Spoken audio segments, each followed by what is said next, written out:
Assalomu alaykum hurmatli obunachilar. Sizlarni ko'rib turganimdan xursandman. Bugungi hikoyamiz Tunda yoqqan qizil qor hikoyasi. Bu majoziy ma'noda hikoyani eshitganlaringizdan so'ng bunga baho berasizlar degan umiddaman. Qadim o'tgan zamonda hech kim bilmas tomonda, esdan chiqqan zamonda keng o'rmonning ichida bir kulba bor ekan. Kulbaning ichida bir kichik oila yashar ekan. Oila shu o'rmondagi jamiki mavjudot va nabodot bilan hamnafas tinch tortib yashar ekan. Oilada 3 kishi yashar edi. Bir ona, Xelda ismli onasi va uning ikki bir qo'ng'ir sochli o'g'li Genri va qora sochli Brayn ismli o'g'illari bor edi, bir-biridan shirin. Xeldaning eri o'tgan yili yozdagi kuchli yomg'irda o'rmonda ketayotganda daraxt qulashi tufayli uning tagida qolib vafot etgan edi. Genri va Brayn esa onasining yurishlarida qarash va o'sha yerdagi hamma jonivorlar bilan yaxshi chiqishar edi. Ular o'rmonda tashqarisiga chiqishmas, chunki buni onalari xohlamas edi. Yillar o'tib Genri va Brayn ulg'ayishibdi. Onalar haligacha ularni qo'yib yuborishni xohlamas edi. Ularni o'zi bilan yolg'iz qolishni ham xohlardi. Ammo vaqt sayin ular ulg'ayib borishdi. Genri va Brayn juda aqlli va dono yigit. Onalari ularni tashqi olamdan uzib qo'yganligi bo'lsa ham, bilim va malakalarni, jamiki dunyoviy bilimlarni unga o'rgatishga harakat qildi. Vaqt o'tib Genri va Brayn ulg'ayishdi va 20 yoshga to'lishdi. Bu egizaklar bir-birini akukadek bo'lib juda inoq yashashdi. Vaqt o'tgani sayin ular bu o'rmonga sirmay borishdi. O'rmonning tashqarisida bo'layotgan voqealardan xabardor bo'lishga intilishdi. Bir kuni ularning onalari juda og'ir kasal bo'lib qoldi. U to'shakka mixlanib qoldi. Uning vaqt soati yaqinlashganini bilgandaymi, Xelda o'g'illarini yoniga chaqirdi. O'g'illaridan onasi o'lganidan so'ng uni otasining yoniga ko'mishni va bu yerni tark etishni, tashqi olamga chiqishi haqida so'z ochdi. Buni eshitgan Genri va Brayn hayron qolishdi. Shunchalik vaqt onasi ularni asrab kelgan ediki, hatto ular tashqi olam haqida xabardor bo'lsa ham, amalda hech nimani bilishmasdi. Vaqt o'tib, kunning ertasi kuni erta saharda Xelda jon taslim qildi. O'g'illari va'daga vafo qilib otasining oldiga ko'mishdi. Va 1-2 kundan so'ng ular o'ziga kerakli bo'lgan narsalarni olib sharqiy tomonga qarab, o'rmonning sharqiy tomoniga qarab harakatlanishdi. Ular o'qish va bilim, hatto 5 xil tilni ham o'rgangan, ularni qurol ushlash va otishni ham mukammal darajada o'rgangan yigitlar edi. Yigitlar katta va ko'rkam, juda aqlli bo'lib, voyaga yetishgan.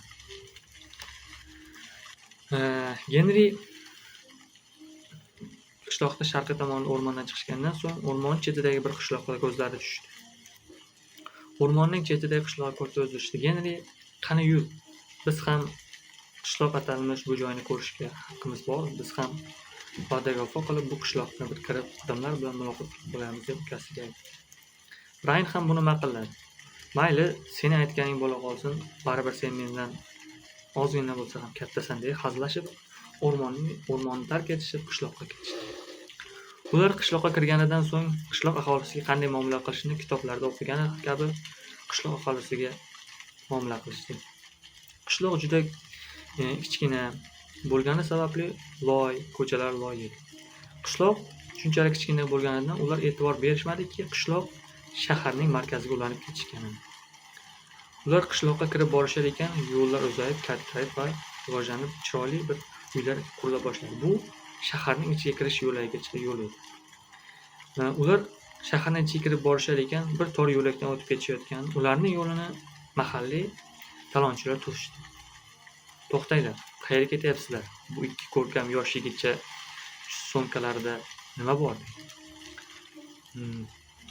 Genri sal aqlliroq bo'lib va muxbirlik qilib, so'mkamizda oddiy narsalar, o'zimizga kerakli yashash uchun kiyim va oziq-ovqatimiz bor. Yaxshi dedi. Qani bizni ham qornimiz och edi. O'sha ovqatlaringni beringlar deb so'radi. Brayn esa juda tezkor jahl chiqar edi. Yo'q deb javob berdi. Shu vaqtda ular mushtlashib ketishdi. Talonchilar ularga hujum qilishar ekan, Bu ikki aka-ukani o'rmonda bekor yurmagani, bir-birlari bilan kuni bo'yi bo'sh qolgan paytlari mashg'ulotlar o'tkazishgani, hatto qilich va boshqa qurollar bilan ham o'zlarini ovchilik mahoratlarini, kamon, hatto zamonaviy qurollarda ham otishni bilishmas edi. Va shu payti ularning ustiga qarab otliqlar kelib qolishdi. Ularni chetdan tomosha qilib turgan qirol edi. Otliqlar kelib qolgan, ya'ni ularni urushayotgan payti qirol chetdan tomosha qilib turgan. Bularni hech kim bildirmasdi. Soqchilar jinoyatchilar ushlashdi va ularni hammasini bir tekisga tizalashtirdi. Va tizalashtirgandan so'ng qirol kelishdi. Hamma boshini egsin. Qirol tashrif buyurdilar. Boshlarini eggandan so'ng kissavurlar qo'rqqanlaridan qirolim bir qoshiq qonimizdan keching. Biz siz ekaningizni bilmabmiz deb iltimos qilishdi. Genri va esa Brayn esa aslo bu so'zlarni aytishmasdi. Chunki ular bilishmasdiki, qirolning qirolga ular yoqib qolishgan. Nega bu ikki yigit indashmayapti yoki meni marhamatimni bilishmaydimi deb savol berdi.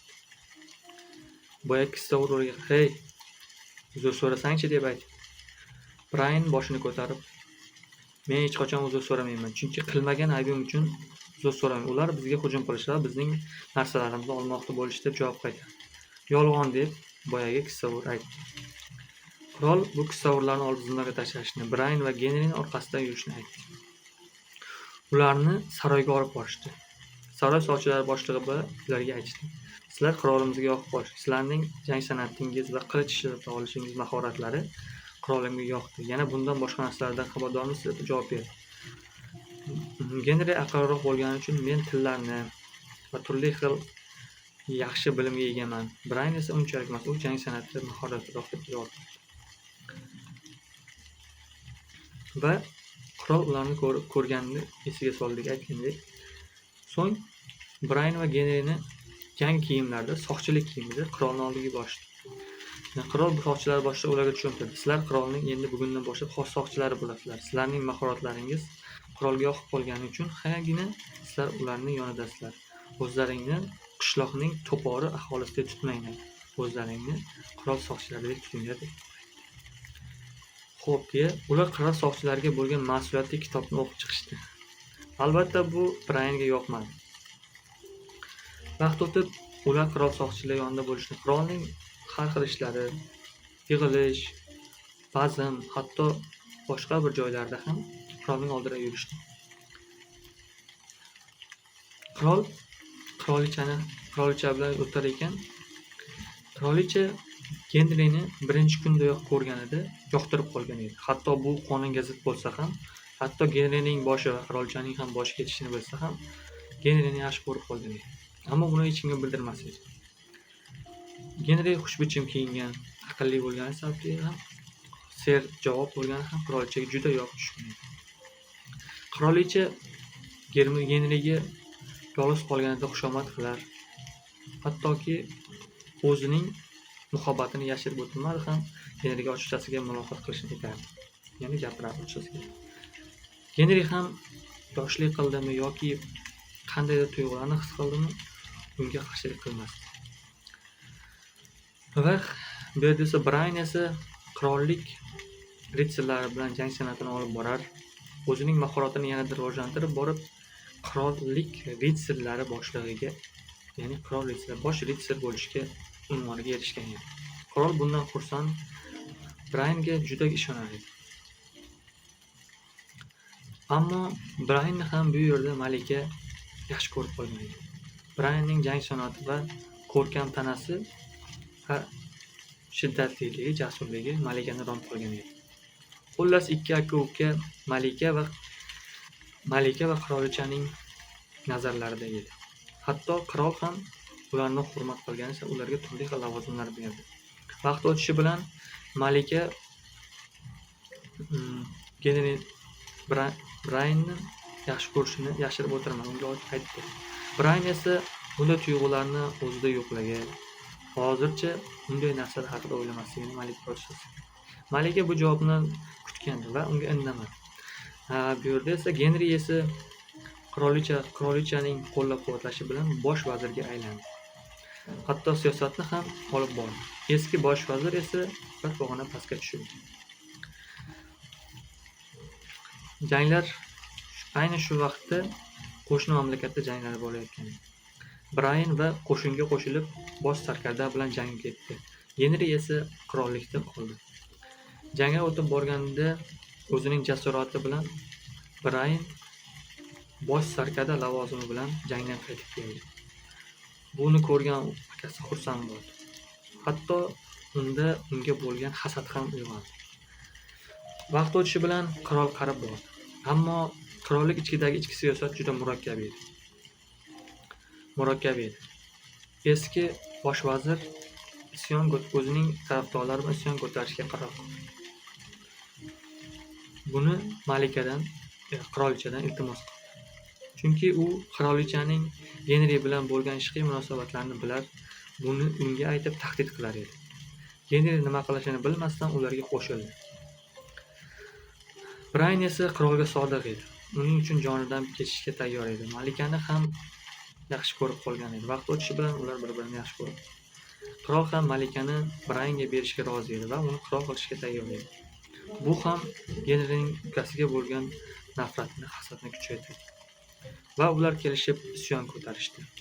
Saroyda bo'lgan isyonda Brayanning qo'shinlari mohirroq edi. Hatto son jihatdan ustun bo'lgan Genri va eski bosh vazir, hatto qirolichaning qo'shinlari ham ularga bas kelisha olmadi.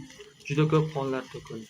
Qirol ham eski bosh vazir tomonidan o'ldirildi, ammo Brayan ularning hammasini boshini tanasidan juda qoldi. Faqat asosiy jang Genri va o'zining o'rtasida bo'ladigan jang qoldi. Bu jang tunda bo'lib o'tdi. Bosh qo'shin jangga otlanar ekan, ikki taraf o'zaro to'qnashdi. Genrining qo'shini ko'p bo'lgani sababli Brayanning qo'shini bilan jang avjiga ketdi. Ammo ikki tarafdan ham bironta tirik jon qolmadi. Faqat Genri va Brayan qolishdi. Ular uzoq vaqt olishdi. O'zlarining ichidagi bor dardlarini aytishdi. Ammo tunda qor yog'ayotgan edi. Atrof xuddi qizil qor yog'gandek qon bilan burkangan edi. Va nihoyat mahorroq bo'lgan Brayan akasining yuragiga qilich sanchdi. Ammo akasi bundan hech afsusda emas edi. Chunki unda boshqa imkon qolmagan edi. Saltanat o'yinlari, qirolichaning unga bo'lgan muhabbati deymizmi? O'zining boshini xarsga berilgani deymizmi? Bundan qutulishning yagona yo'li o'lishligini bilar edi va ukasini qirol bo'lishini u chin yurakdan xohlar edi va ukasi uchun o'zini qurbon qildi desak ham bo'ladi. Va shu tunda Genri halok bo'ldi. Brayan esa alamdan dod solib yig'ladi. Endi u onasining nega ularni inson zotlari odam orasiga qo'ymagani, nega ularni bu dunyoni saqlagani, onasi ularni dunyo tashvishlaridan, g'amlaridan va insonlarning nobop o'yinlaridan asraganini tushundi. Demak, hikoyamiz sizga yoqqan bo'lsa, like va obuna bo'lishni unutmang. Yaxshi hikoya bo'lishga harakat qiling. Rahmat hammaga.